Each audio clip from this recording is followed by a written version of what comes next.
Iridion 3D, published by Majesco in 2001, was a Game Boy Advance launch title meant to show off the capabilities of the new handheld. Whenever a new piece of gaming hardware is launched, there are companies that are very eager to push the new hardware as hard as they possibly can out of the gate, showing off their skills as a developer in the process. The problem is, many of the games developed under this pretense end up looking incredible, but are often far more of a tech demo than a completed game. Iridion looks fantastic for a Game Boy Advance game, even after so many games came out for the system afterwards. Not only does the visual design stand out, but the sound design does as well. The game sports a fantastic soundtrack, and even a decent variety of samples for different weapons and enemy types.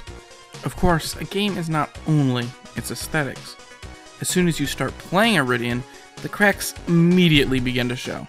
At its core, the game plays a whole lot like a Star Fox. You have to move around to dodge things and then shoot at enemies. The problem is that while a Star Fox game will allow you to perform acrobatic feats like barrel rolls, Iridion limits you to the two most basic actions, shooting and moving. To its credit, the game tries to make up for this lack in mechanical variety.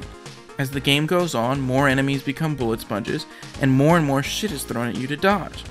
In essence, the idea seems to be that if they just made the two existing mechanics harder, the game would be more enjoyable.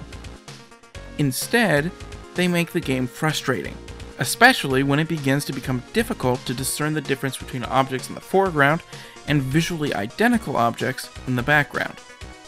Sadly, Iridion 3D ends up being a perfect case study in how pushing for technical prowess does not automatically make for a great game.